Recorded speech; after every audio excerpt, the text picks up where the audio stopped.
This tank car is a little bit unusual. Let's take a look at it.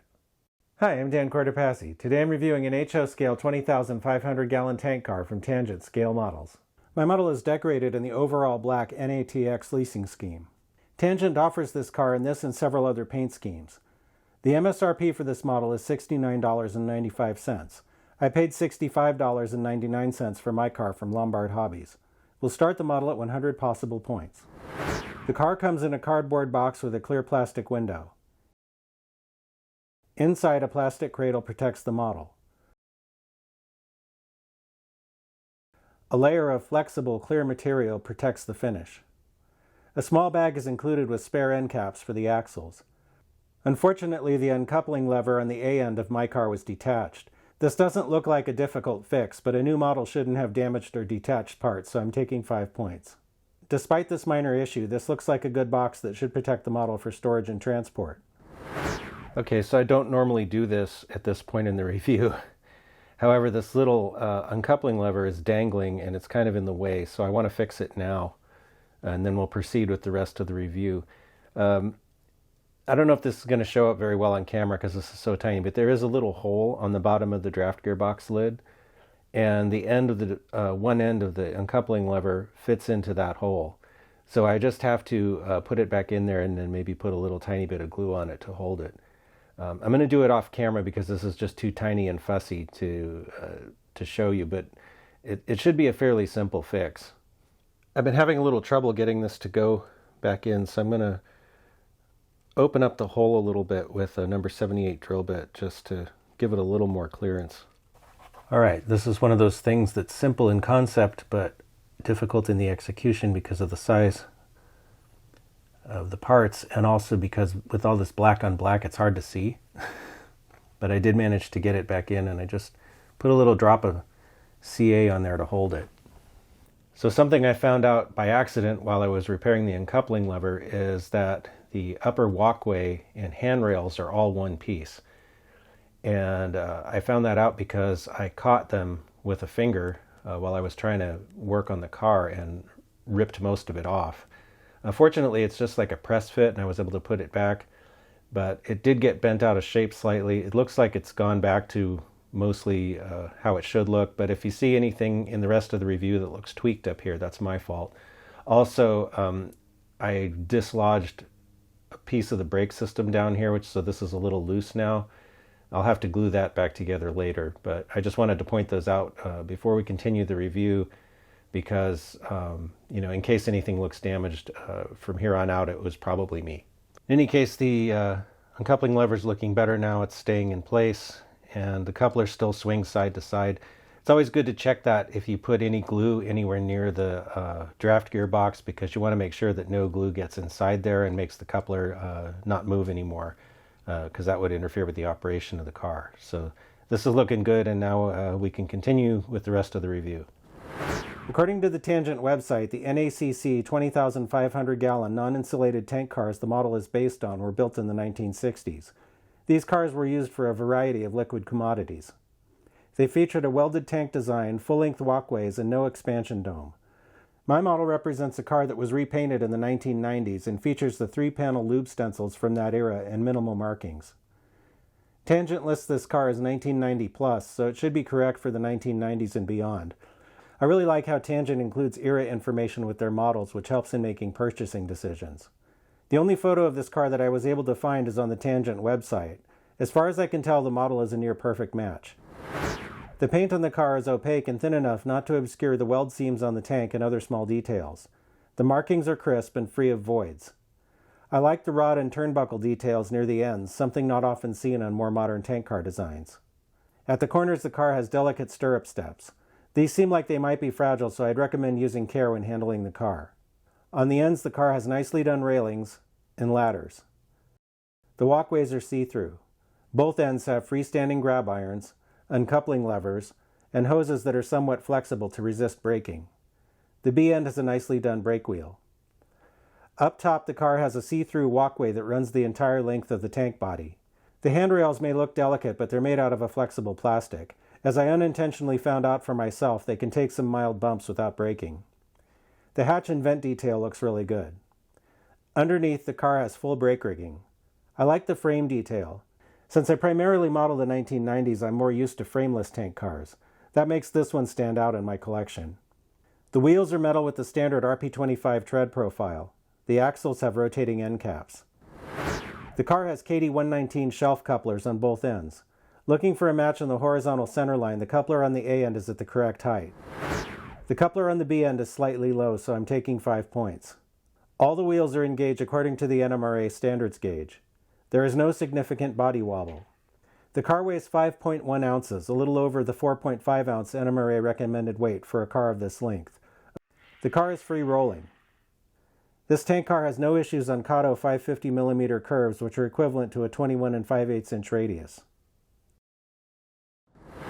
Welcome to Rip Track Part 2. I just need to fix the coupler height. Now there's a couple different ways to raise a coupler. One is to put a little shim inside the draft gearbox. On this car though, there isn't a lot of vertical play in the draft gearbox, so I'm thinking a shim might actually clamp the coupler and make it not work properly. In other words, it wouldn't swing side to side because it would be a little bit clamped. Also, because of all the fussing I did with the uncoupling lever, I really don't want to risk messing that up again. So I think I'm going to try it a different way. I'm going to unscrew the truck on that end. See if we, whoops.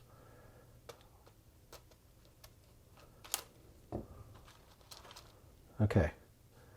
Yeah, that should work. I'll just put a little washer right here. KD sells fiber washers for this purpose. The gray ones are 10 thousandths and the red ones are 15 thousandths.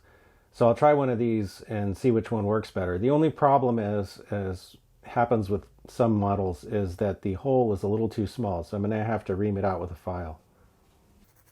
I'm using a jeweler's round file and going just around the inside of the hole to make it a little bigger.